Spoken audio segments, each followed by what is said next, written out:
ದೋಸ್ತಿ ಕಾಂಗ್ರೆಸ್ ಮಧ್ಯೆ phone tapping politics ಜೋರಾಗಿ ನಡೀತಾ ಇದೆ. ನಾವು ಯಾವತ್ತೂ ಫೋನ್ ಟ್ಯಾಪಿಂಗ್ ಮಾಡಿಲ್ಲ ವಿಪಕ್ಷ ನಾಯಕ ಅಶೋಕ್ ಆರೋಪಕ್ಕೆ ಸಿಎಂ ಕೊಟ್ಟಂತಹ ತಿರುಗೇಟಿದು. ನಾಪತ್ತೆಗೂ ಮುನ್ನ ಪ್ರಜ್ವಲ್ ಸಿಎಂ ಜೊತೆ ಮಾತಾಡಿದ್ದಾರೆ. ಅಶೋಕ್ ಹೇಳಿಕೆಗೆ ಸಿಎಂ ಸಿದ್ದರಾಮಯ್ಯ ಟಾಂಗ್ ನೀಡಿದ್ದಾರೆ. ಅಶೋಕ್ ಜೊತೆ ಬಹುಶಃ ರೇವಣ್ಣ ಮಾತನಾಡಿರ್ಬೋದು.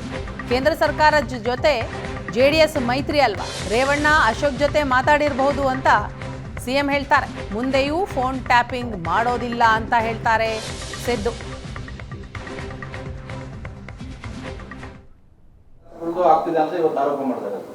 ನೋಡಪ್ಪ, ನಾನು ನಿನ್ನೆನೂ ಕೂಡ ಹೇಳಿದ್ದೀನಿ, ಇವತ್ತು ಹೇಳ್ತಾ ಇದ್ದೀನಿ.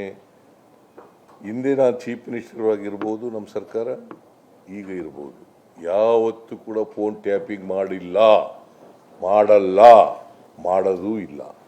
ನಿಮ್ಮ ಹತ್ರ ರೇವಣ್ಣ ಮತ್ತೆ ಪ್ರಜ್ವಲ್ ಇಬ್ರು ಕೂಡ ವಿದೇಶಕ್ಕೆ ಹೋಗಿಂತ ಮುಂಚೆ ಅಲ್ಲ, ಅವ್ರ ಜೊತೆ ಅಶೋಕನ ಜೊತೆ ಮಾತಾಡಿರ್ಬೇಕು ಅನ್ನೋ ಕಾಣಿಸುತ್ತೆ. ಅಶೋಕ ಅವರು ಯಾಕಂದ್ರೆ ಕೇಂದ್ರ ಸರ್ಕಾರ ಅಲ್ಲ ಕಳಿಸೋದು, ಅಲ್ಲಿ ಅಶೋಕನ ಜೊತೆ ಮಾತಾಡಿ, ಅವ್ರ ಪಾರ್ಟ್ನರ್ ಅಲ್ಲ, ಅಶೋಕನ ಜೊತೆ ಮಾತಾಡಿ.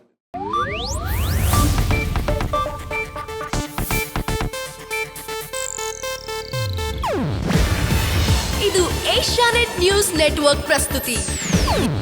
ನೀವು ನೋಡ್ತಿದ್ದೀರಾ ಏಷ್ಯಾನೆಟ್ ಸುವರ್ಣ ನ್ಯೂಸ್.